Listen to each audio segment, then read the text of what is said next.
بسم الله الرحمن الرحيم. I don't know. طيب okay, you'll do it later, okay? That's okay. You'll do it later, okay? You'll do it بعدين. طيب.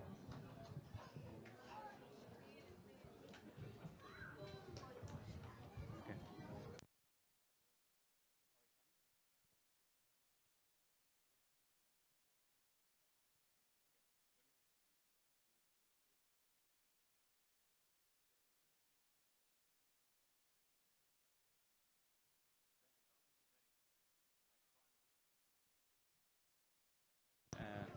حاج علي؟ ها؟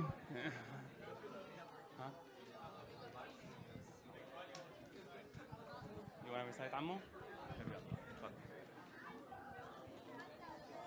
بسم الله الرحمن الرحيم.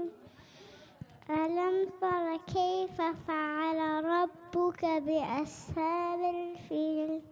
ألم يجعل كيدهم في تضليل وأرسل عليهم طيرا أبابيل ترميهم بحجارة من سجيل فجعلهم كعصف مأكول. صلي على محمد وآل محمد.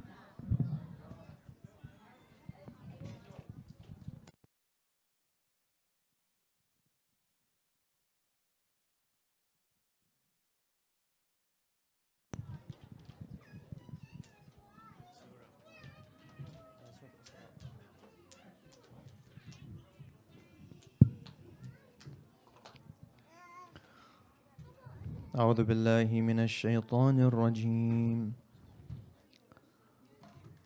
بسم الله الرحمن الرحيم. سبحان الذي أسرى بعبده ليلا من المسجد الحرام إلى المسجد الأقصى الذي باركنا حوله لنريه من آياتنا إنه هو السميع البصير.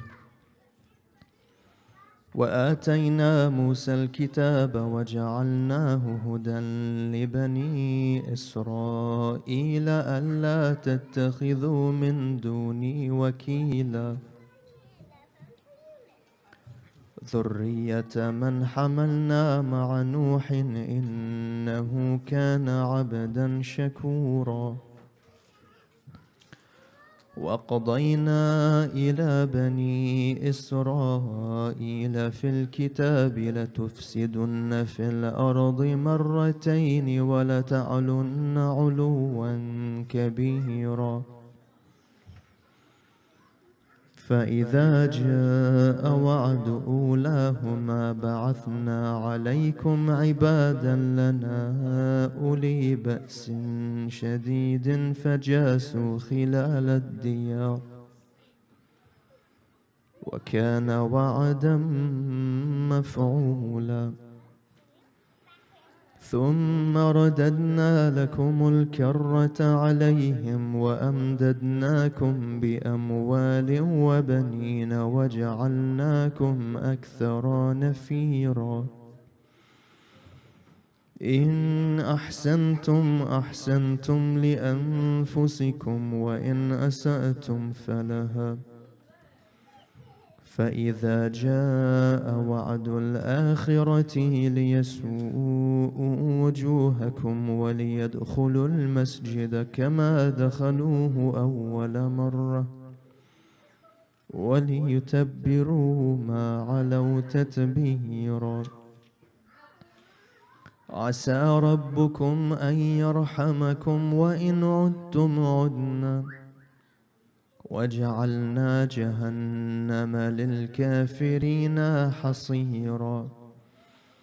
إن هذا القرآن يهدي للتي هي أقوم ويبشر المؤمنين الذين يعملون الصالحات أن لهم أجرا كبيرا وأن الذين لا يؤمنون بالآخرة أعتدنا لهم عذابا أليما. صدق الله العلي العظيم. صلوا على محمد وآل محمد.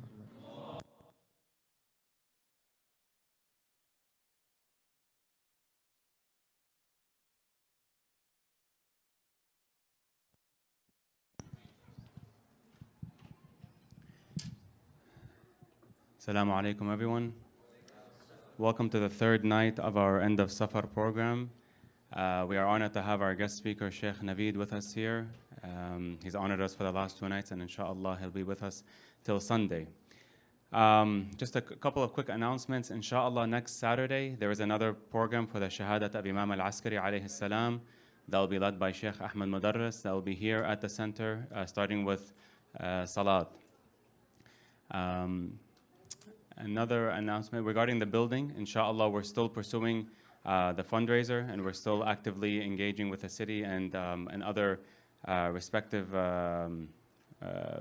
regulatory bodies to inshallah ensure the the sale of the new building, inshallah. So we'll keep you updated and posted as we find out more information. And last but not least, regarding the food. So inshallah, again, just another quick reminder, anything that was left over, please at the end of the program, pick up your tray and take it home with you. So without further ado, please help me in welcoming our esteemed brother and speaker, Sheikh Navaid Chalusi, with a loud salawat ala Muhammad wa ali Muhammad.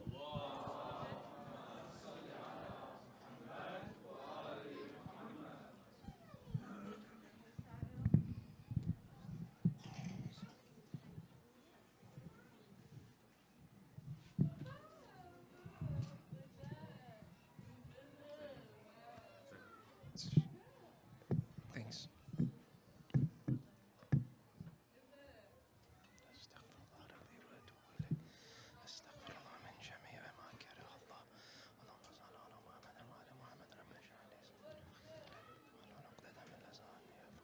أعوذ بالله من الشيطان الرجيم.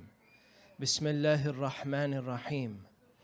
الحمد لله رب العالمين.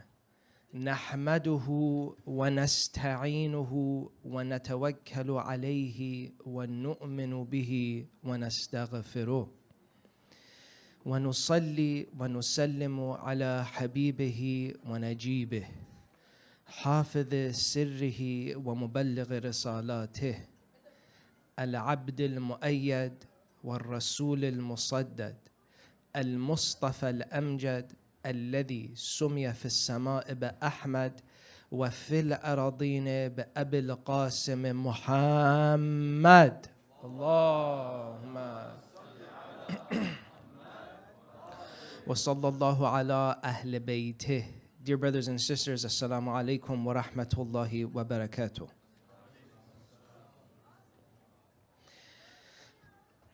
So, inshallah, tomorrow will be the first day of Rabiul Awal. This time, believe me, I promise it's tomorrow.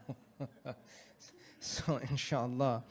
And we opened the discussion on Hijrah on that occasion yesterday, and we'll continue that concept because it's an important Islamic concept. So the first of Rabiul Awal is the commemoration of the Hijrah of the Prophet from Mecca to Medina. And we said that there's a lot of aspects that are fascinating about the Hijrah. Number one is the change in the role of Islam in people's lives in Mecca versus Medina.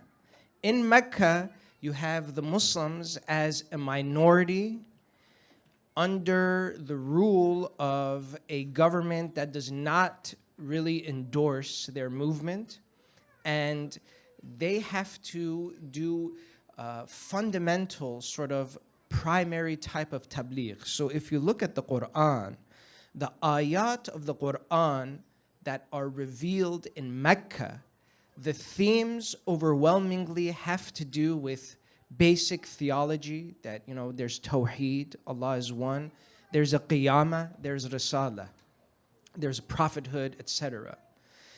In Medina, the verses of the Quran are much different. The verses of the Quran in Medina are more in the sense of how is society supposed to be structured? How are contracts supposed to be made, right? The commandments are more general, okay? They're more structural, they're more societal. Why? Because now you have a situation where the community overwhelmingly is Muslim, and the decisions made in the city are made by the Prophet. So you have a different role for the Prophet in Medina than in Mecca, okay? And so this is the discrepancy between the revelations in Mecca versus the revelations in Medina. Which ones are most relevant to me? Obviously, the entire Quran is relevant to me, but there are some interesting aspects I can glean from focusing on the Mecca surahs in my current situation. Why?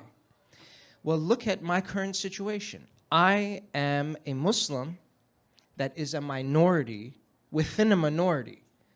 I am a Shia. I'm a minority within the Muslim community, which is itself a minority, number one. Number two, okay, this is not a political statement, right? The institutions here operate secularly. This is something that's very standard. It's not a statement, you know, for or against. Obviously, they operate secularly. Secularism is not, does not advocate for religion to play any role in social life, right? Secularism does not support the role of religion in social life. It's private. What we're doing is social to us, but in the grand scheme of things, it's actually private. And if you realize this tension between religious communities and legislation comes because of this, because legislation wants to come and standardize something for society. So for example, in Montgomery County, Maryland, recently this year, there is a standardized book selection in English literature. It's not home ed, right? There's a few teachers here. It's not home ed. Home ed, you can opt out of. You can't opt out of literature. So what do? The stories that you're supposed to read in literature, among them include stories which advocate for specific lifestyles, alternate lifestyles, right? Here, this is something that matters on a societal level. This affects how society behaves. What you normalize children into affects what they assume to be good or bad when they become adults, right? So here, the government will say that your personal feelings are your own business and you're respected to hold them, but this is the curriculum that we have set for the schools. And in every public school, this has to be done, and you can't opt out. And that's how it is. So when it comes to an issue where there needs to be a standard for society, they'll step in, right? And they'll say, well, you can't opt out either. If your personal space is not violated, you can't opt out. So the parents in Montgomery County, Maryland, and this was really fascinating. You had like Christians and you had Muslims, so you had even like, you know, Republican, sort of very right-wing leaning Christians demonstrating with Muslims. Why? Because they wanted to overturn the ruling in the education board's ruling. So the educational board, they were sued, right, just before the school year. There was a court hearing, and obviously the decision was upheld, right? And so it is what it is now. Right, this is a social reality, okay? So in that sense, then, we see that, yes, it matters. It matters. Our situation is just about the same as the situation of the Muslims in Mecca. Or at least we can say that we are more closer in circumstances to the Muslims of Mecca than we were to the Muslims of Medina, right? Some people unfortunately assume first world comforts as a progress that they've personally made, okay? So unfortunately, you'll have some people that assume that they're more important than they actually are, and they'll say statements that are dangerous for the community, or they'll try to have renegade movements or motions and just put the community in jeopardy, okay? These people misunderstand, unfortunately, these circumstances. You are not your parameters are not the parameters of a Muslim in Medina. Your parameters are the parameters of a Muslim in Mecca. Okay? So what was the Prophet focusing on in Mecca? The Prophet was focusing on establishing the fundamentals. And there's an interesting ayah in the Quran that relates to the fundamentals, and I believe it's in Surah Ibrahim, if I'm not mistaken. And the ayah goes like this, Bismillahir Rahmanir Rahim. Alam tara kayfa Allahu, I believe Bismillahir Rahmanir Rahim. Alam tara kayfa Allahu,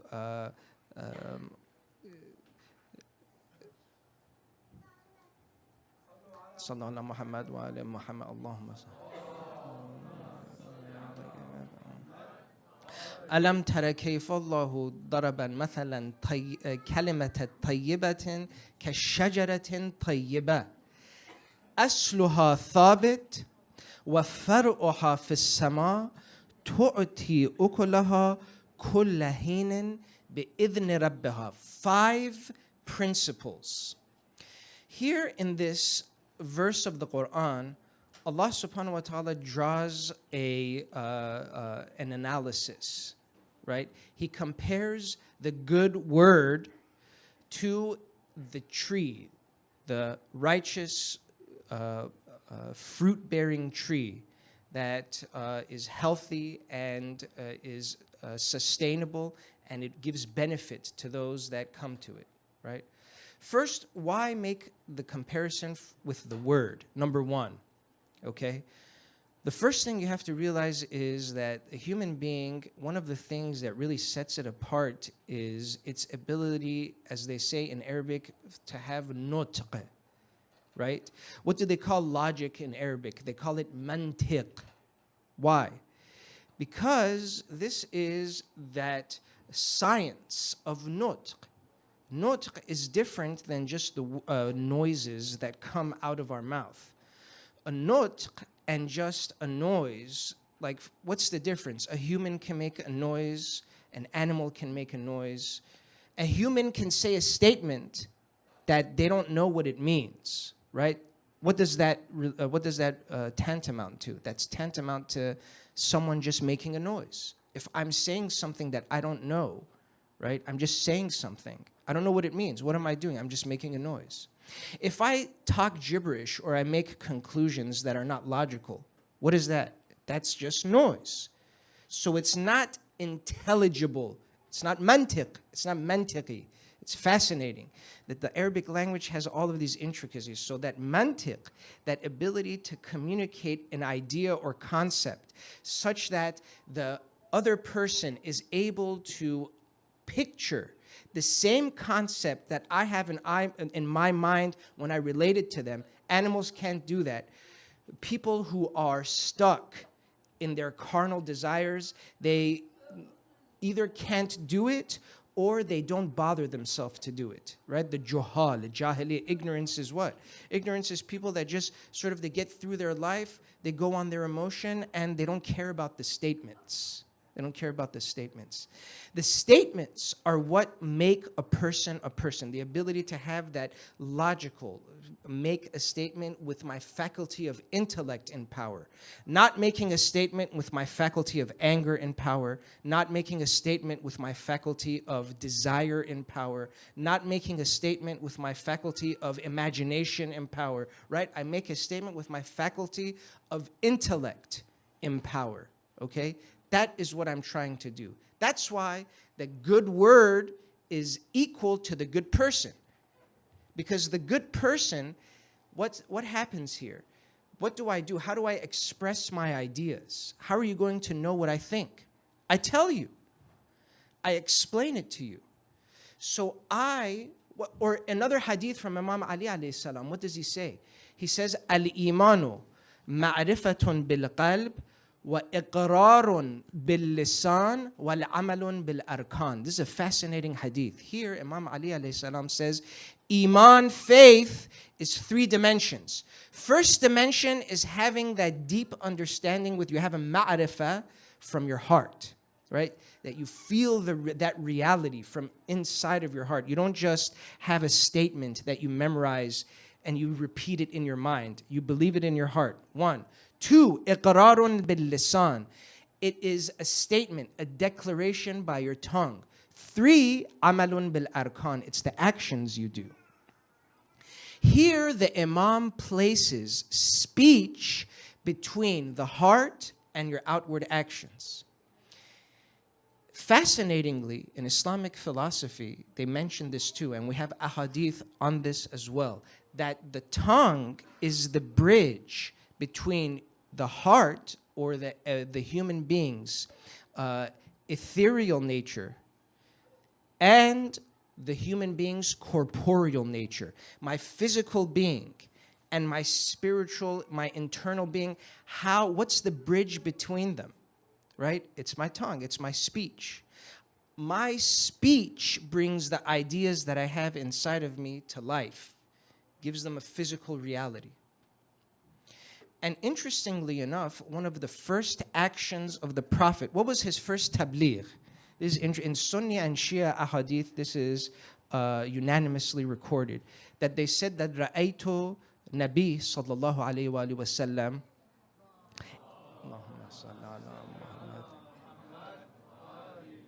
Fil Jahiliyyah, so in the time of Jahiliyyah.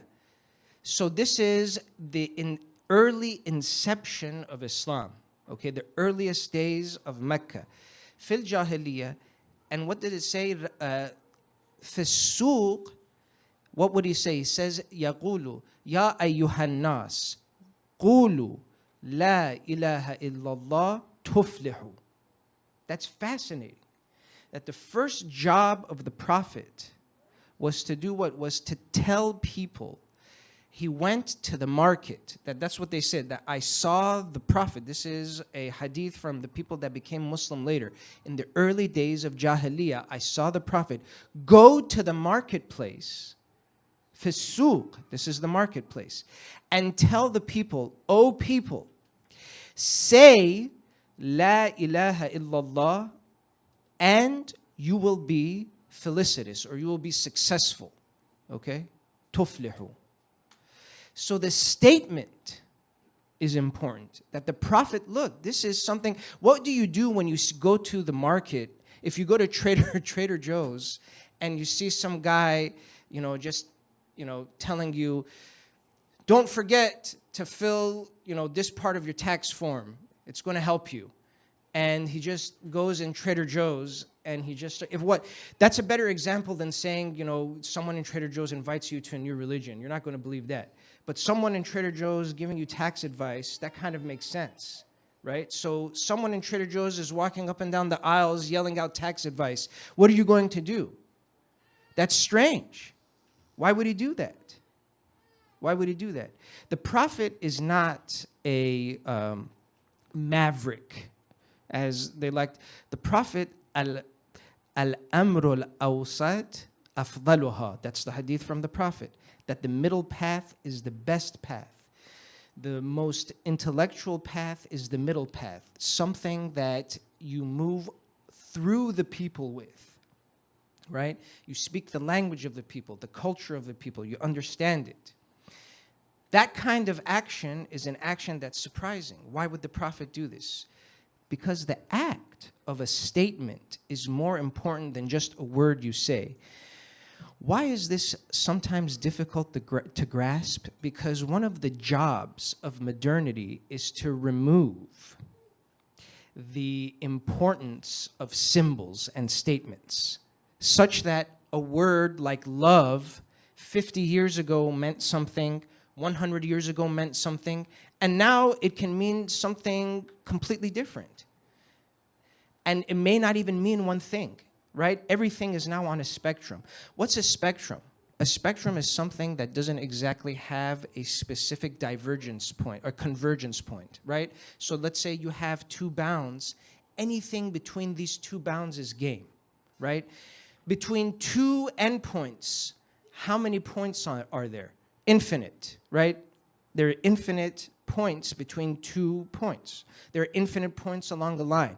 When someone says that love is a spectrum, or gender is a spectrum, what they're saying is that any point along whatever line you want to imagine for love, whatever line you want to imagine for the meaning of God, whatever line you want to imagine for the meaning of gender, take whatever line, however long you want that line to be, any point along that line is a valid definition.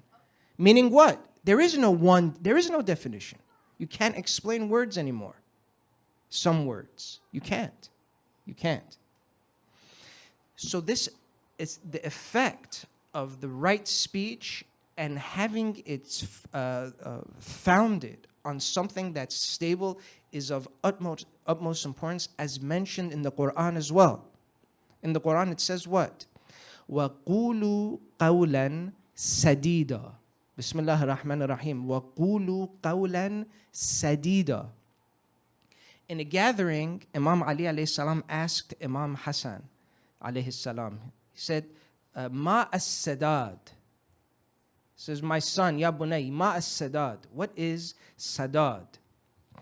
Imam Hassan alayhi salam responds that sadad is to have a firm root that is in the earth and is sourced in something, such that the statement comes from a place of authority, right? There's roots, and that it's unwavering, it's unshakable. That you're going to make that statement, you believe it, it's a statement, it's what you are, okay? That's what the ayah is trying to tell us by drawing the parable between the word and the tree, right? That's what the ayah was saying. 5 things the ayah told us about in Surah Ibrahim. These 5 things, these 5 characteristics that tree has, and that we also, as righteous people, want to cultivate for ourselves too. Number 1, asluha thabit. That tree that is sustainable, gives fruit every season, that people use its shade, animals take shelter in it, etc., etc. One of its characteristics is asluha thabit. Its roots are well planted.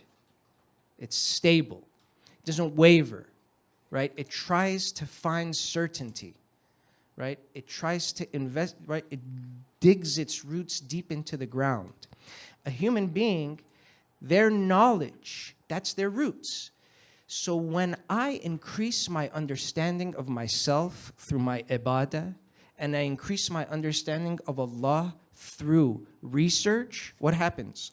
I'm digging my roots in deeper. So, asluha thabit, 1. Far'uha fis sama.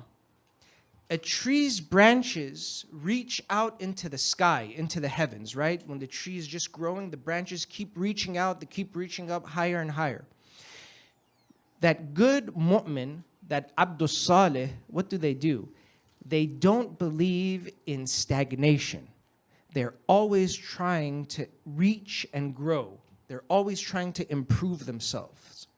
There's a hadith from Imam Sadiq alayhi salam. He says that haya is many levels, that there are different types of haya. And one type of haya is called haya'u taqsirin. Haya'u taqsirin. So you know how like normal haya, how, you know, let's say I would feel ashamed or embarrassed if I went into a gentleman's club, I hope, inshallah, right? Or we would feel uncomfortable if we go into a party or something. That's our haya, all right? That's our haya. That can be cultivated. If you don't feel too shy about going into those places, you can work on that. You don't tell yourself, okay, you know, the heart wants what it wants. it is Allah created me this way. No, you can't do that. You work on increasing, right? You dig the roots deep. You work on yourself through ibadah. That's how it happens. But that haya that I feel, that shame or that, that uncomfort that I feel when I go into those places, that's my haya. Sometimes a person, their evolution is to such an extent that when they do less than they can, when they wing something, right? When you wing a project, sometimes you feel good in school when you wing it, but in life, when you wing something, you feel guilty, right? You feel like, oh, I didn't do. That feeling is called haya'u taqsir. The mu'min feels sometimes like, oh, I could have done more. I could have given more sadaqah. I could have donated more time on the weekends to the center. I could have done this. Right? The mu'min sometimes feels this. That's haya'u taqsir. The tree is always reaching, right? Far'uha fis sama. The mu'min, because of that haya that they have, that they don't want to do less, they're always trying to grow. They're always trying to reach to the stars. They're always trying to do more than they can, right? Far'uha fis sama, tu'ti ukulaha. Their benefit reaches others. The tree, its fruits, it doesn't eat it itself, right? The animals eat it, humans eat it, others eat the tree, they sustain themselves from the tree. The mu'min is the same. If I'm a mu'min and I come into a gathering, people should feel a sense of comfort, right? Sometimes one guy doesn't like another guy's face. That's something that happens. Not everybody's going to be best friends with everybody. But still, if you don't still personally like someone specifically, if they're a mu'min, you still know that, okay, this guy's not going to slander me. This guy's not going to, destroy my reputation if he's a mu'min. Right? Yeah, we're not going to eat pizza together, or we're not going to play Xbox or whatever, but still, I still have a sense of peace with that person, right? That mu'min is the same way. Their presence is almost like an elixir for other people. And that happens. I remember growing up, when I would go to the masjid sometimes in DC, just seeing some of the aunties or some of the uncles or the amus, it was just like, wow, this guy's here, he's such a cool amu. His presence was a motivating factor in my attendance. That's why in Western societies, they tried for so long to have Big Brother programs. Those kind of failed, but because it has an effect. It has a real effect on people. Tu'ti ukulaha. Kulla hinin. Number 4. At all times, right? The tree is the tree. A tree is a tree in December. It's a tree in January. It's a tree in July, right? It keeps its identity regardless of the seasons. The mu'min keeps their identity regardless of social trends, right? Regardless of different things that are popularized. The mu'min keeps their identity. Number 4, kulla hinin. Number 5, bi'idhni rabbiha. My iman is not a source of legacy building for myself. Unfortunately, in some communities that happens, that some guy thinks that he is like one of God's chosen. So his family is the good family, and his kids are the good kids. And even if his kids do something wrong, no, they're my kids. I know there's just a mistake. But if your kids do something wrong, because you are a bad person and you gave birth to bad kids, that's how some people think. That's how some people think, unfortunately. This is where spirituality is not really. The rituals sometimes can turn into a way for people to try to leverage social benefits over each other or leverage popularity over each other. That's what some people try to do with spirituality. But real spirituality, real Islamic knowledge is bi'idhni rabbiha. There's a hierarchy. There's a hierarchy. Ilm, knowledge, is not just general knowledge. One of the classifications of knowledge, and I'm going to end on this, One of the classifications of knowledge in Hausa, according to Ayatollah Jawadi Amoli, one of my teachers, is this. And he said this in class. He said that you can segment ilm, knowledge, into ilm al-dirasa and ilm al-wiratha. What's ilm al-dirasa? Ilm al-dirasa is exactly what's happening here. You come to a place, you try to sit, you listen, you hear, you learn, you investigate, you go, you read a book, you go to the library, you go to classes, you study, you increase your information like this. That's ilm al-dirasa. Then there's ilm al-wiratha. What's ilm al-wiratha? Ilm al-wiratha is the knowledge that Salatul Ghufayla is going to help me spiritually between Maghrib and Isha. I can read 1,000,000 books. Am I going to know that? No. This is a hierarchical instruction because I do not have the ability to investigate the spiritual realm right now. I have the ability in the future through developing myself to investigate the spiritual realm and, figure out what do I do, what's the cause and effect here. I do experiments and empiricism in that world. Maybe, yeah, if we had access to it like we do the physical world, but you don't have that. And you won't have that unless you go through a regiment in this world, mutu qabla an tamutu, as they say, but that doesn't happen for everybody. Right? When will you know exactly what the universe sort of looks like and the blueprint is like? Is when you die. That's literally when that silver curtain goes aside and all the truth comes out. But before that, you have ilmul wiratha.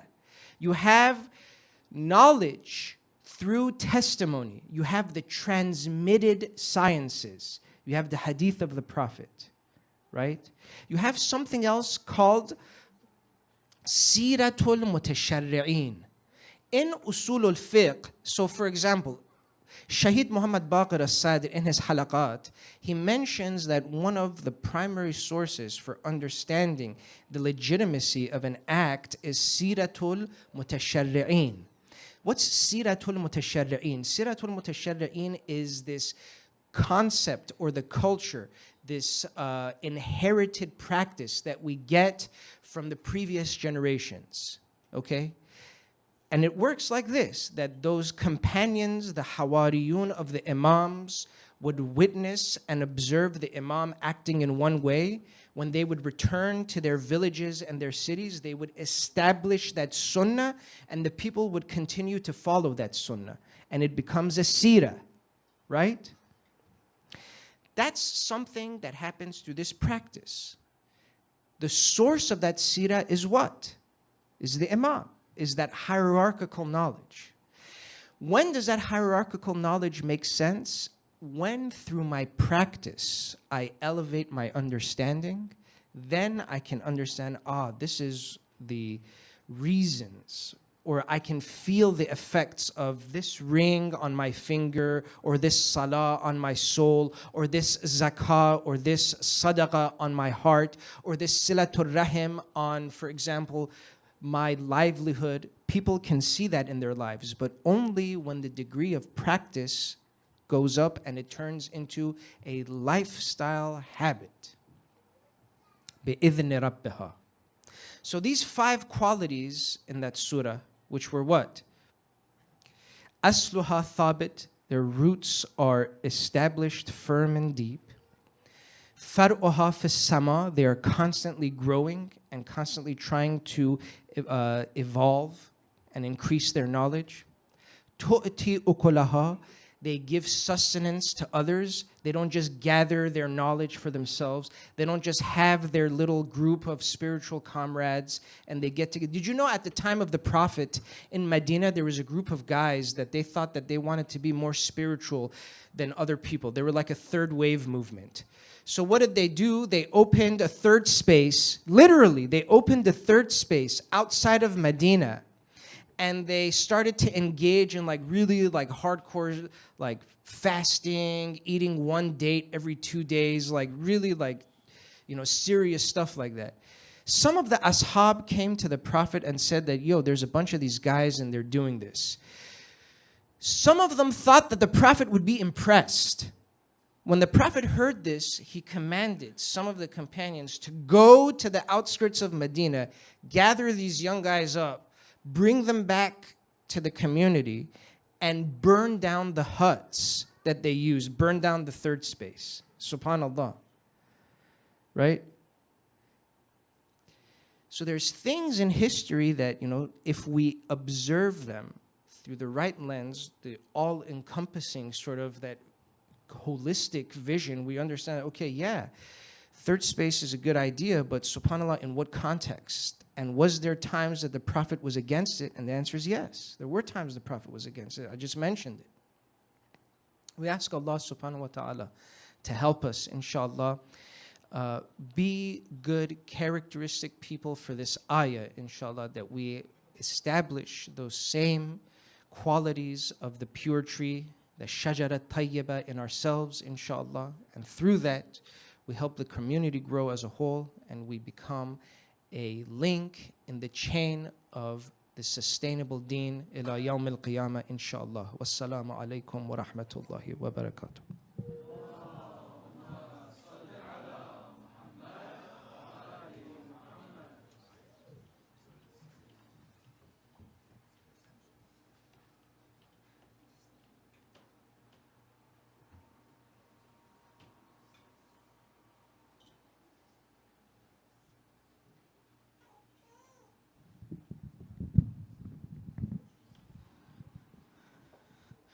Inshallah, we'll be reciting Ziyarat Amin Allah, so please face to Qibla.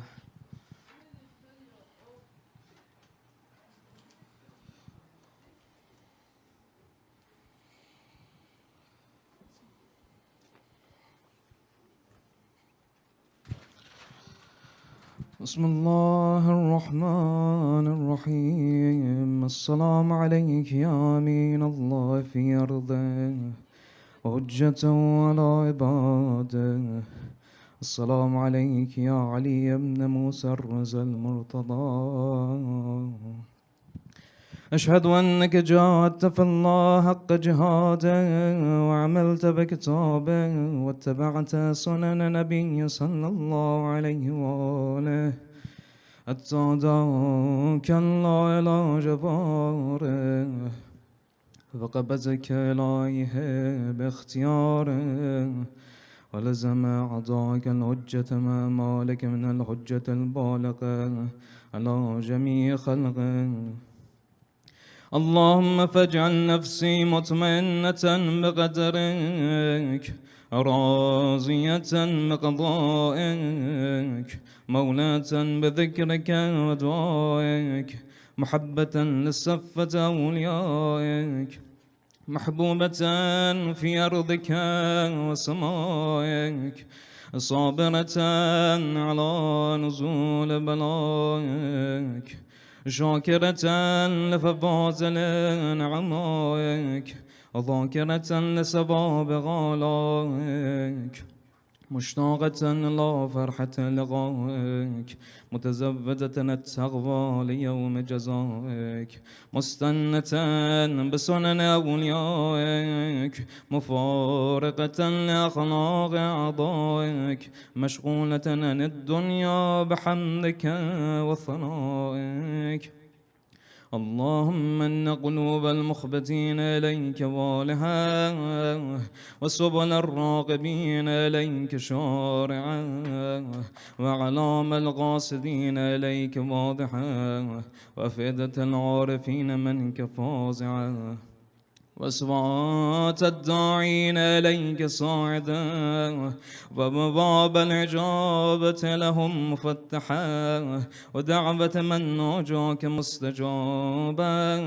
وتوبة من أناب إليك مقبولا وأبرة من بكى من خوفك مرحوما والإغاثة لمن استغاث بك موجودا والإعانة لمن استعان بك مبذولا وعظاتك لعبادك منجزا وزلل من استغالك مغالا وأعمال العاملين لديك محفوظا ورزاقك إلى الخلاق من لدنك نازلا وأبعد المزيد إليهم واصلا وذنوب المستغفرين مغفورا وهوائج خلقك عندك مقضية وجبائز السائلين عندك موفرا وأبعد المزيد متواترا ومواعد المستدعمين معدا ومناهل الظماء مترعا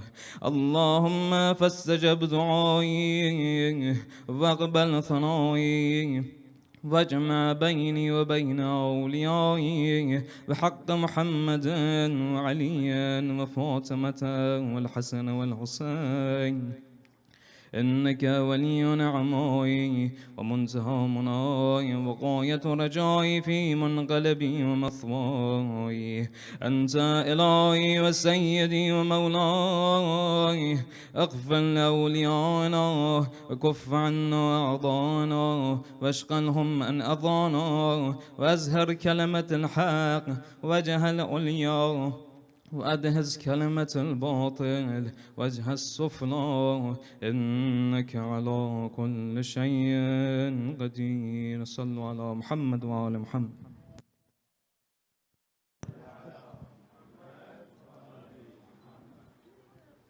السلام عليك يا مولانا يا رسول الله، السلام عليك يا فاطمة الزهراء، السلام عليك يا أمير المؤمنين، السلام على الحسن والحسين سيدي شباب أهل الجنة، السلام عليك يا علي بن الحسين ومحمد بن علي وجعفر بن محمد وموسى بن جعفر وعلي بن موسى ومحمد بن علي وعلي بن محمد والحسن بن علي. السلام عليك يا حجة بن الحسن القائم المهدي عجل الله تعالى فرجه وسهل الله مخرجه. السلام عليكم ورحمة الله وبركاته.